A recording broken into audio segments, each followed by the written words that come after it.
Hello बच्चों, welcome back our YouTube channel SK Suman education point. बच्चों, ये जो वीडियो की सीरीज मैं स्टार्ट कर रहा हूँ वो क्लास 9th के लिए साइंस का है और वो है chapter number 4 structures of atom, यानी कि परमाणु की संरचना। हम इस चैप्टर में ये समझने की कोशिश करेंगे कि एटम्स क्या है, एटम्स किस चीज़ से बना हुआ है, उनके प्रॉपर्टीज़ क्या हैं और देन उसके बाद जो है उनकी कुछ फीचर्स हम पढ़ेंगे। ठीक है बच्चों, ये मैं आपको बता दूं ये बहुत बहुत बहुत इंपॉर्टेंट है क्लास 9th के लिए।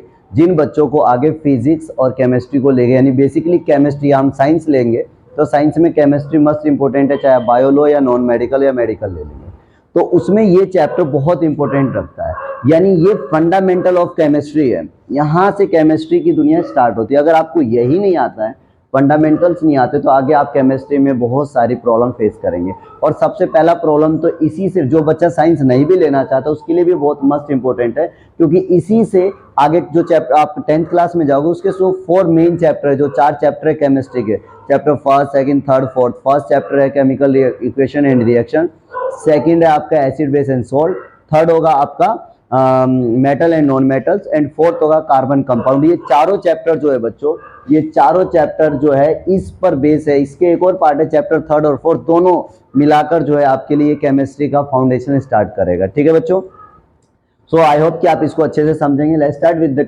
टॉपिक। पहला क्या है चैप्टर का नाम, एटम। तो एटम्स क्या होता है बच्चों?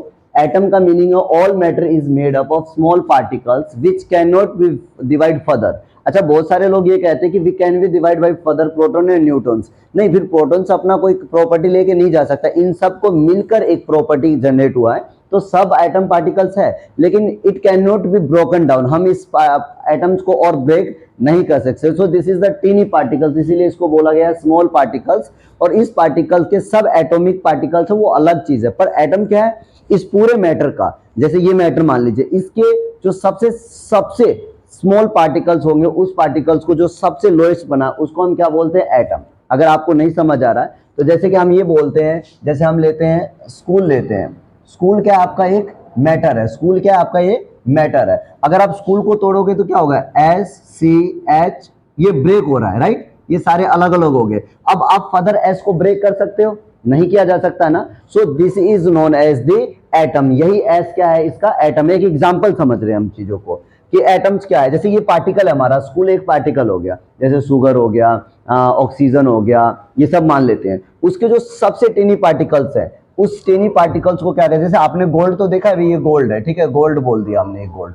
अब गोल्ड के जो सबसे पार्टिकल, जो स्मॉलेस्ट पार्टिकल्स होगा, जिसको हमने एटम बोला, जो नेक्ड आई से नहीं दिखता। एक और चीज, एटम जो है can't be see by naked eyes, ये भी क्लियर है। अगर आपको इसमें ऐड कर लीजिएगा कि जो है एटम्स को है ना नेक्ड आइज से नहीं देखा जा सकता, इतना टिनी पार्टिकल्स होते हैं। ठीक है बच्चों, अब हिंदी में बात करें तो वही पदार्थ के सबसे सूक्ष्म कण और अविभाज्य होते हैं, जिसको हम डिवाइड नहीं कर सकते अदर के कण को परमाणु कहते हैं। ठीक है बच्चों, अब जो एक एटम है, अभी जो आपके सामने जो स्ट्रक्चर्स फाइनली आएगा, जिसे नील्स बोहर ने दिया था, इस टाइप का स्ट्रक्चर्स है और ये आपका न्यूक्लियस है। इसके अंदर देखिए प्रोटॉन और न्यूट्रॉन होगा, इसके अंदर प्रोटॉन और न्यूट्रॉन, दोनों बच्चे समझेंगे हिंदी और इंग्लिश वाले में कि ये एक एटम का स्ट्रक्चर्स बनाया और ये न्यूक्लियस है। न्यूक्लियस ये क्या है आपका? न्यूक्लियस यानी कि केंद्र है। ये क्या है बच्चों? केंद्र है। किसका केंद्र है? ये एटम का। और इसके अंदर प्रोटॉन होता है, जिसपे प्रोटॉन पे प्लस चार्ज, और न्यूट्रॉन होता है। ये प्रोटॉन और न्यूट्रॉन किसके अंदर पाया जाता है? न्यूक्लियस के अंदर। मैं बेसिकली अभी बता देता हूँ, आगे में हम बात करेंगे। ये एक एटम बनाया, तो हम जैसे अपने घरों में रहते हैं तो कौन कहाँ रहता है? प्रेसिडेंट भाई प्रेसिडेंट हाउस में रहते हैं, PM हाउस में रहते हैं। तो ऐसे ये जो एटम है, इस एटम के अपने कुछ स्ट्रक्चर्स होंगे, उस स्ट्रक्चर्स में ये तीनों है, तो रहते कहाँ हैं? क्या एक साथ रहते? नहीं। देखिए जो इसके न्यूक्लियस है, इस न्यूक्लियस में प्रोटॉन और न्यूट्रॉन होता है। प्रोटॉन पे पॉजिटिव चार्ज होता है, न्यूट्रॉन पे न्यूट्रल होता है, नो चार्ज होता है, और इलेक्ट्रॉन पे माइनस का चार्ज होता है। ठीक है, तो न्यूक्लियस में क्या होता है बच्चों? प्रोटॉन और न्यूट्रॉन। और ये जो मैंने आउटर में बताया, ये जो आउटर है, इसके बाद जो ये है, ये बेटा इलेक्ट्रॉन सब सेल है, इलेक्ट्रॉन सेल्स है, यानी ऑर्बिट है। ये क्या है? इलेक्ट्रॉन कक्ष है, जिसके अंदर इलेक्ट्रॉन्स रहते हैं। इलेक्ट्रॉन्स न्यूक्लियस के आउटसाइड में रिवॉल्विंग करते हुए रहते हैं, वो मैं सब बताऊंगा रिवॉल्व कैसे कहते हैं। फिलहाल आप प्रेजेंट में समझो कि अगर ये एटम स्ट्रक्चर है, तो एटम में कौन कहाँ रहता है? तो प्रोटॉन और न्यूट्रॉन न्यूक्लियस में रहता है, और इलेक्ट्रॉन इसके आउटर में, न्यूक्लियस के आउटर में एक ऑर्बिट में मूव करते हैं, फिक्स ऑर्बिट में।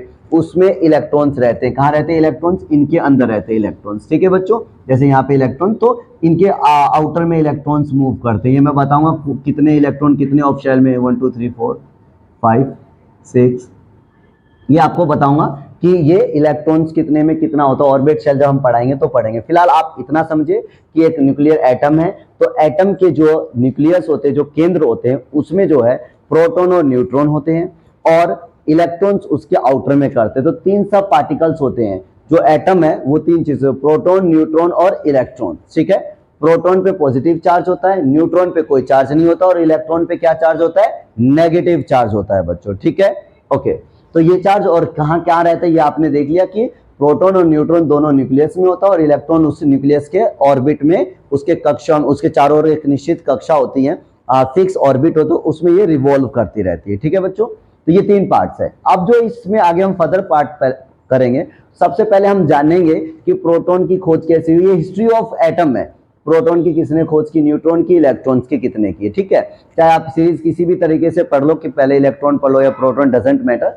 सो मैंने पहले प्रोटॉन जिस हिसाब से लिखा है, मैंने प्रोटॉन्स को ही मैंने एक्सप्लेन कर दिया है कि प्रोटॉन्स क्या है। देखिए हुआ क्या कि एक ट्यूब्स लिया गया। ठीक है, उस ट्यूब्स में मैं आपको प्रोटॉन की खोज के बारे में बता रहा हूं। ठीक है, उस ट्यूब्स में जो है क्या नाम है, वो ट्यूब लिया गया। उस ट्यूब में जो है ना इलेक्ट्रोलोड्स यानी इलेक्ट्रिसिटी सप्लाई किया गया हाई वोल्टेज के साथ। किसके साथ? हाई वोल्टेज, ये प्लस और ये माइनस, यानी ये पॉजिटिव चार्ज है और ये नेगेटिव पॉइंट है। ठीक है बच्चों, उसके बाद जो है ना कौन था, जर्मन साइंटिस्ट ई गोल्डस्टीन ने क्या किया, एक मॉडिफाइड डिस्चार्ज ट्यूब बोलते हैं इसको। क्या बोलते हैं बच्चों? डिस्चार्ज ट्यूब बोला जाता है, जिसकी जो है क्या नाम है, प्रेशर को घटाया बढ़ाया जा सकता है, पावर्स को सप्लाई। तो एक डिस्चार्ज ट्यूब हुआ, जैसे आप बल्ब देखते हो ना, हेलोजन बल्ब देखा होगा, जो बल्ब होती है हेलोजन ट्यूब टाइप की, समझो उसी टाइप की, ट्रांसपेरेंट था। इसको हम क्या बोलते हैं? Discharge tube. उस ट्यूब को लिया और उसके अंदर जो है ना हाई इलेक्ट्रिक पावर को, हाई वोल्टेज दिया गया। इलेक्ट्रिक करंट जो था वो क्या था? हाई था। क्या दिया गया इलेक्ट्रिक करंट को? हाई, यानी काफी ज्यादा बिजली उसको सप्लाई किया गया। हुआ क्या, he found that positive charge rays, जो पॉजिटिव चार्ज रेज है, इमिटेड फ्रॉम एनोड। इस पार्ट को हम बेटा एनोड भी बोलते हैं। क्या बोलते हैं? पॉजिटिव, मैं हर बार लिखा होगा यहाँ देखो एनोड। एनोड मतलब पॉजिटिव पार्ट, और ये क्या होता है? कैथोड। क्या होता है बेटा? कैथोड नेगेटिव चार्ज होता है। तो यहां से उसने एक लाइट इमिट किया। जब लाइट इमिट किया और यहाँ पे क्या कर दे, इस साइड में ना फ्लोरोसेंट लगा दिया। ये एक तरह से फ्लोरोसेंट क्या होता है बेटा? फ्लोरोसेंट एक ग्रीन कलर का एक मतलब एक स्क्रीन होता है इसके साइड में, इस अंदर ही लगाया गया था उस ट्यूब के अंदर। और वो ग्रीन क्या करता है, जब उस पे वो टकरा रहा होता है तो वहां पे लाइट इमिट हो रहा था। क्या होता है? लाइट। अब ये क्या था, यहाँ पे एक पॉजिटिव और यहाँ पे मान लीजिए यहाँ पे एक नेगेटिव और ये पॉजिटिव पार्ट था। ठीक है, जब यहाँ से इस लाइट को भेजा गया तो ये लाइट जो है बिहेव क्या कर रहा है, ये लाइट है ना नेगेटिव की तरफ डिस्ट्रैक्ट हो रहा है। किसकी तरफ हो रहा है? नेगेटिव की तरफ। ध्यान दे रहे हो? जब उसने लाइट को यानी एनोड से जब लाइट को डिस्चार्ज किया, करंट को फ्लो किया, क्या लिख रहा है यहाँ पे, he found that positive charge rays were emitted from the anode से पॉजिटिव चार्ज निकला डिस्चार्ज ट्यूब में। देज आर, इस रे को क्या बोल रहे हैं हम? कैनाल रे। ये क्या है बेटा? कैनाल रे। मैं हिस्ट्री बता रहा हूं, ये आपके बुक में नहीं मिलेगा। हिस्ट्री कैसे रिसर्च किया था किसने? ई गोल्डस्टीन ने। मैं उसके बारे में बता रहा, how they found that is the positive charge, या फिर यही जाके आगे प्रोटॉन्स में कन्वर्ट हुआ। देखो जब तक प्रोटॉन्स, इलेक्ट्रॉन की खोज तो हो गई थी, प्रोटॉन की जब तक खोज नहीं हुई तब तक एटम्स के बारे में आगे फर्दर चलता है, इलेक्ट्रॉन, प्रोटॉन, देन न्यूट्रॉन, फिर उसके बाद तो फिर मॉडल्स आए, उसकी प्रॉपर्टीज की गई। तो ये जब तक खोज नहीं हुई तब तक ये क्या था? एटम्स अभी तक अंधेरे में था, in a dark of world. Nobody know that what is the atom, या एटम बिहेव क्या करता है, उसमें क्या क्या चीजें है, किस तरह से कंसिस्ट बना हुआ है, इन सभी चीजों के लिए एक्सपेरिमेंट है। सो दिस इज द हिस्ट्री जो कि नॉर्मली आपको ये लिखा जाए, प्रोटॉन को गोल्डस्टीन ने किया, पॉजिटिव चार्ज है, न्यूक्लियस में होता है, but you should be understand how to discharge, how to discover the protons. तो ये वही चीज बता रहा हूं कि एक ट्यूब्स लिया गया, उस ट्यूब्स में पॉजिटिव और नेगेटिव दो आयंस, यहां से मैंने बताया हाई वोल्टेज करंट फ्लो किया गया। जब वहां से रे डाला गया, उस रेस को क्या नाम दिया? पॉजिटिव चार्ज रेस, जिसको नाम क्या बोला गया? Canal rays. और इसको हम एनोड रेस भी, क्योंकि ये एनोड से निकला है तो इसलिए इसका नाम क्या पड़ गया? इसी पॉजिटिव चार्ज को, पॉजिटिव चार्ज को। और पॉजिटिव कहां जाएगा? नेगेटिव की तरफ जाएगा, भागेगा नेगेटिव की तरफ, अट्रैक्ट करेगा। तो ये जो पॉजिटिव चार्ज है, इस चार्ज को हमने क्या नाम दिया? एनोड रेस भी कहा या कैनाल रेस का। अच्छा एक चीज और बता दूं मैं आपको बच्चों, गोल्डस्टीन ने, ई गोल्डस्टीन ने ये नहीं बताया कि ये प्रोटॉन है, इसका नाम फर्दर जाकर डिस्कवर तो हो चुका था इस चीज का, लेकिन ये उसको उस समय क्या नाम से जाना जाता था, कैनाल रेस या फिर एनोड रेस ही नाम दिया गया था। फर्दर ये एनरस साइंटिस्ट, जो ब्रिटिश साइंटिस्ट थे, उन्होंने इसका नाम आगे चलकर क्या नाम रख दिया इनका, उन्होंने इसका नाम आगे बताया कि यही क्या है, प्रोटॉन्स है। तो प्रोटॉन का जो खोज है वो तो गोल्डस्टीन ने कर दिया, लेकिन गोल्डस्टीन ने उसका नाम वो नहीं रखा, उसका नाम वो रख के गया था कैनाल रेस या एनोड रेस, जो फर्दर वो आगे जाकर किस नाम से फेमस हुआ पूरी दुनिया में, प्रोटॉन्स के नाम से। और इस प्रोटॉन्स को किसने नाम दिया था, एनरेस्ट ने। ठीक है, हिंदी वाले बच्चे लिख लेंगे, एनरेस्ट ने जो है जो वैज्ञानिक थे एनरेस्ट, उन्होंने इसका नाम दिया था। प्रोटॉन का नाम खोज तो ई गोल्डस्टीन ने किया था, ये ई गोल्डस्टीन ने, लेकिन इसका नाम जो है वो किसने रखा था, एनरेस्ट ने। ठीक है, ये नाम लिख लीजिएगा। अब क्या हुआ, जब अच्छा फ्लोरोसेंट क्या बताया मैंने, एक स्क्रीन होता है, जब कोई चीज टकराता है तो वो ना ग्लो कर जाता है, बल्ब की तरह चसता है, जैसे वो लाइट नहीं देखते जुगनू होती है जो रात में चमचमाते अंधेरे में, तो फ्लश करते हैं, यानी वो इमिट करती है लाइट। तो जब उसने यहां से कैनाल रेज को फ्लो किया हाई वोल्टेज के साथ, तो यहाँ पे पॉजिटिव और नेगेटिव, यहां से रेज निकला, तो ये नेगेटिव की तरफ भागा, वो उसका जो डायरेक्शन था वो डिफ्लेक्ट हो गया, और वो डिफ्लेक्ट होकर किसकी तरफ भागा, नेगेटिव की तरफ। और उस साइड में क्या लगा हुआ था, वो साइड में फ्लोरोसेंट जो है स्क्रीन लगाया होता है ग्रीन कलर का, अलग अलग होते हैं, जिंक सल्फेट भी होते हैं, तो उस तरीके के लगाया, और वो बार बार उस दीवार पे क्या कर रहा है, उस जो स्क्रीन है उस पर इमिट कर रहा है। तो वो देख रहा है कि पॉजिटिव की तरफ ना जाके वो किसकी तरफ भाग रहा है, नेगेटिव की तरफ। और इस प्रकार से इसका जो है इस पे चार्ज क्या बताया गया, क्योंकि वो नेगेटिव की तरफ अट्रैक्ट हो रहा है, तो नेगेटिव की तरफ कौन अट्रैक्ट होगा, पॉजिटिव ना भाई, नेगेटिव नेगेटिव कभी अट्रैक्ट नहीं होगा, रिपेल कर देगा पॉजिटिव, तो वो किसकी तरफ भाग रहा है, नेगेटिव की तरफ, और इसलिए इसका नाम क्या रख दिया गया, पॉजिटिव चार्ज इसलिए बताया गया, क्योंकि वो किसकी तरफ जा रहा है, पॉजिटिव। एक तो पॉजिटिव से स्टार्ट हुआ ये फ्लोरोसेंट, ये कैनाल रेस, और पॉजिटिव चार्ज, और भाग किसकी तरफ रहा है, वो नेगेटिव की तरफ, attract towards the negative charge, वो नेगेटिव चार्ज, इसलिए इसका नाम क्या पड़ गया, इसलिए इसने बताया कि इसमें पॉजिटिव चार्ज है। और आगे चलकर बच्चों यहाँ पे देखेंगे आगे, तो when electric field was applied these raise deflect towards the negative charge, negative charge की तरफ वो आकर्षित हुआ, मुड़ गया, और इस प्रकार से इसका नाम क्या, ये क्या बन गया, पॉजिटिवली चार्ज। आगे this positively charge particles were named as proton, proton का नाम किसने रखा, इसका नाम प्रोटॉन, इस पॉजिटिव चार्ज को क्या रखा, वो रखा ब्रिटिश साइंटिस्ट एनरस ने, इसका क्या नाम रख दिया, प्रोटॉन्स। तो इस तरीके से प्रोटॉन की खोज हुई। ठीक है, प्रोटॉन पे क्या चार्ज होता है बेटा, पॉजिटिवली चार्ज होता है, और ये जो है लगभग इलेक्ट्रॉन से लगभग 2000 जो है साइज में काफी बड़ा होता है, यानी कि जो इलेक्ट्रॉन से ये अधिक गुना में भार होता है, इसका मास होता है। ठीक है, और इस पे इसका जो मास है 1 प्लस, यानी कि हम क्या लगाते हैं, पॉजिटिव 1 मान लिया गया, क्योंकि हाइड्रोजन में खोज, ये एक्चुअली हाइड्रोजन गैस ही इसके अंदर डाला गया था, और सबसे छोटा पार्ट आज के समय में जो है एटम में वो है हाइड्रोजन, तो इसलिए उसका +1, क्योंकि चूंकि ये एक ही है हाइड्रोजन के अंदर, सबसे स्मॉल है, तो +1 रख लिया गया। और देखिए अच्छा, ये इलेक्ट्रॉन्स आउटर में है, न्यूक्लियस से कोई चीज आप जितना फोर्सली अटैक करते हो उसको निकालना मुश्किल होता है, तो न्यूक्लियस के अंदर बहुत ज्यादा फोर्स होता है, जो आसानी से न्यूक्लियस के अंदर से प्रोटॉन को निकालना मुश्किल है। अगर हम ऐसा करेंगे तो एटम क्या होगा, डिस्ट्रॉय हो जाएगा। इसलिए कहा गया है कि हम बेसिकली न्यूक्लियस के अंदर से प्रोटॉन को नहीं निकाल पाएंगे, और ना निकाला, अगर निकालने की कोशिश करेंगे तो दैट विल बी क्या होगा, खत्म हो जाएगा, डिस्ट्रॉय हो जाएगा एटम। तो इसलिए जो शेयरिंग भी होता है ना, वो इलेक्ट्रॉन का ही शेयरिंग होता है, क्योंकि इलेक्ट्रॉन जो है ऑर्बिट में होते हैं, और उसे जो है चार्ज देकर उसे निकाला जा सकता है इजिली। अकॉर्डिंग टू प्रोटॉन की तुलना में हम किसको निकाल सकते हैं, इलेक्ट्रॉन को आसानी से निकाल सकते हैं। तो बच्चों ये प्रोटॉन का था, आगे हम फर्दर करेंगे, फिर इनकी तीनों का है ना, तो मास, चार्ज, ये सब चीजें और डिटेल से पढ़ेंगे। एक बार अब इसको नोट डाउन कर लीजिए बच्चों। अब जो हम बात कर रहे हैं वो न्यूट्रॉन की बात कर रहे हैं। देखा आपने कि कैसे प्रोटॉन की खोज हुई, गोल्डस्टीन ने जो है किस तरीके से प्रोटॉन का खोज किया। अब हम बात करेंगे बच्चों कि किस प्रकार से जो है न्यूट्रॉन की खोज हुई, यानी डिस्कवरी ऑफ न्यूट्रॉन की हम बात करेंगे। ठीक है बच्चों, लेट्स सी। देखिए, जो हिंदी मीडियम वाले बच्चों के लिए जो है इधर है, और इंग्लिश वाले बच्चों के लिए दोनों आप जो है नोट्स उतार सकते हैं। न्यूट्रॉन की खोज 1932 में जे चैडविक या जेम्स, पूरा नाम उनका क्या है, जेम्स चैडविक ने 1932 में एक सब एटम पार्टिकल्स की खोज की, जिसका नाम उन्होंने न्यूट्रॉन रखा। न्यूट्रॉन क्या था, देखिए हुआ क्या कि जे चैडविक ने वही एक अल्फा रे पार्टिकल एक्सपोज किया बेरिलियम के साथ। जब उन्होंने एक्सपोज किया तो उन्होंने पॉजिटिव और नेगेटिव रखा। और उसको फ्लोरोसेंट क्या होता है बेटा, एक मैंने आपको बताया एक स्क्रीन समझिए जिसपे इमेज बनता है। वो क्या होता है, जब पार्टिकल उस पर टकराएगा तो स्पार्किंग होता है। स्पार्किंग होने से क्या होगा, पता लग जाएगा वो किस जगह पे जा रहा है, कितना डिफ्लेक्ट हो रहा है क्या।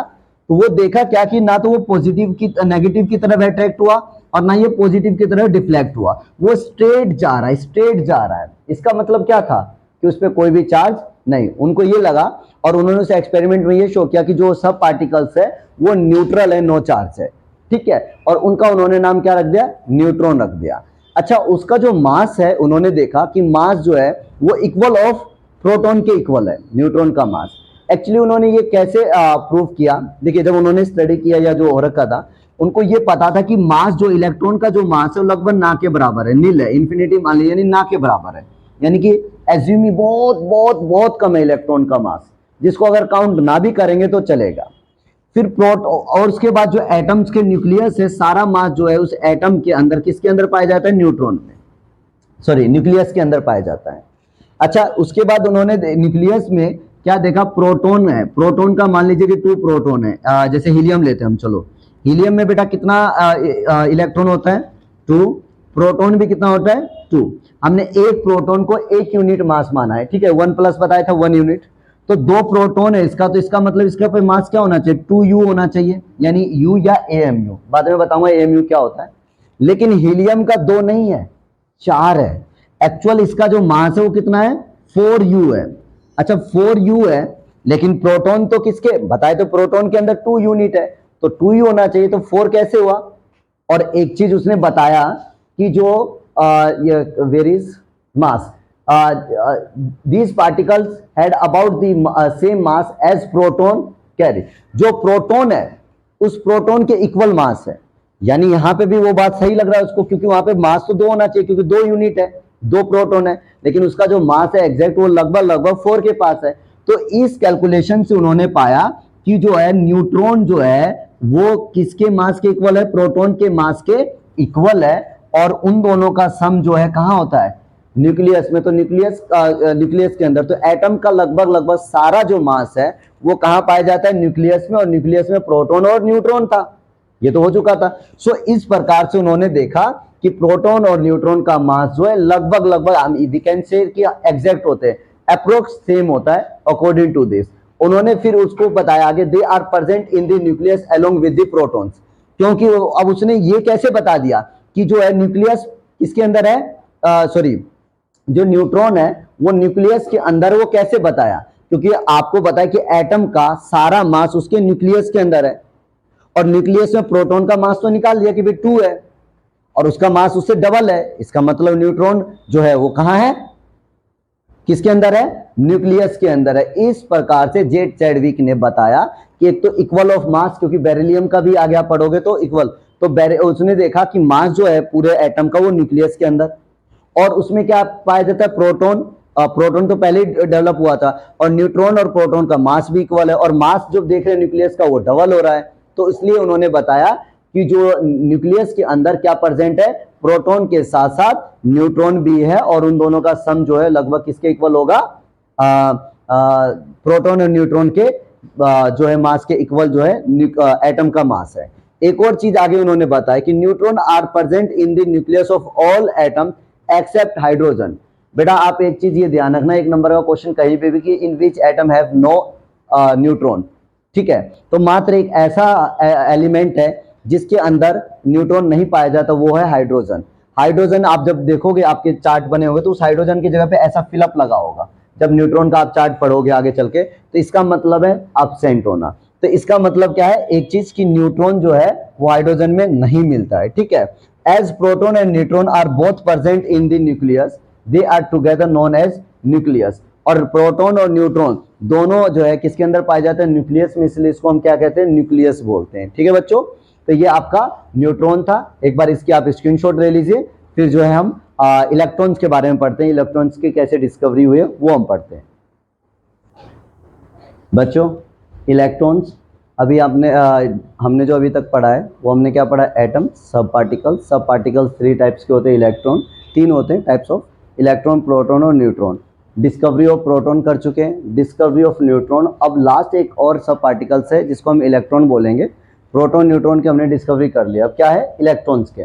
देखिए इलेक्ट्रॉन्स की जो खोज जो है वो जे थॉमसन ने किया था, और उसका एक्सपेरिमेंट क्या था, उसने जो है high voltage through discharge tube, क्या होता है बेटा, ये जो मैंने अभी आपको बना के दिखाया था ये डिस्चार्ज ट्यूब बोलते हैं, ठीक है, जिनको वो प्रेशर अपने तरीके से इंक्रीज डिक्रीज कर सकते हैं, ठीक है।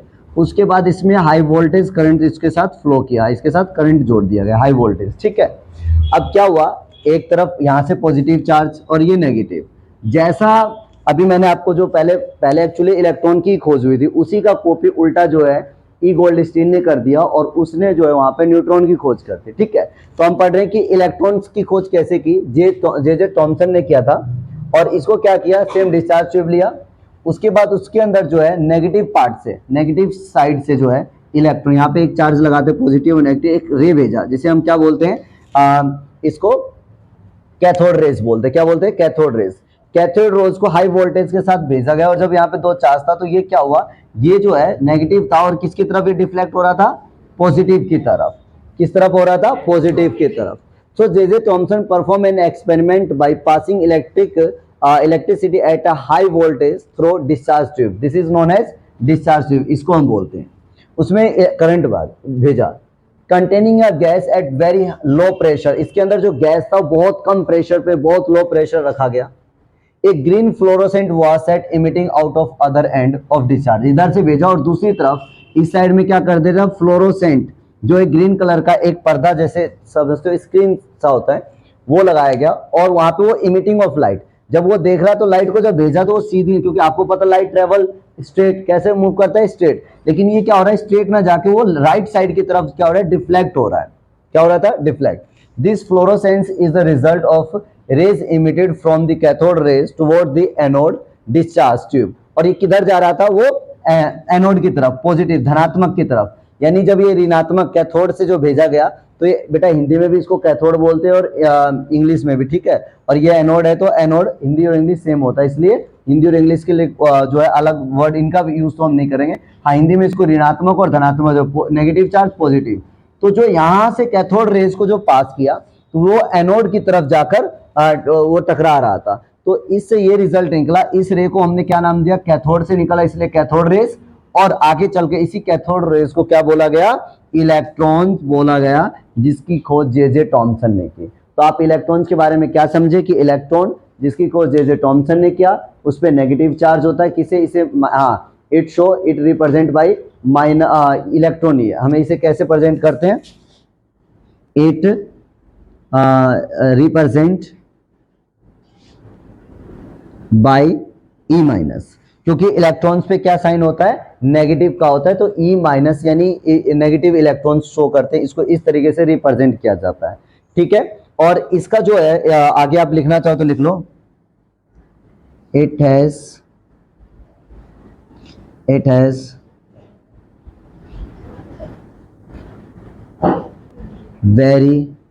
वेरी लेस्ट मास, इसलिए इसके मास को जब निकालते हैं तो वो ऐड करने की जरूरत नहीं पड़ती है। जो इसका मास होता है वो बहुत बहुत बहुत कम होता है, यानी ना के बराबर, एक समझ लो कि है ही नहीं मास, तो लिखा हो इट हैज वेरी लेस्ट मास, बहुत कम मास होता है इसके अंदर, ठीक है। इसलिए हम जब मास निकालते हैं एटम का तो प्रोटॉन और न्यूट्रॉन को ही ऐड कर लेते हैं, इलेक्ट्रॉन्स को ऐड करने की जरूरत नहीं पड़ती है, ठीक है। तो ये एक इलेक्ट्रॉन्स था। अब जो अभी हम करवा रहे हो, हम जो है कंपेयर करेंगे इलेक्ट्रॉन, प्रोटॉन, न्यूट्रॉन पे चार्ज, मास और इनके ऊपर चार्ज क्या होता है और ये कहाँ एटम्स के अंदर करते हैं।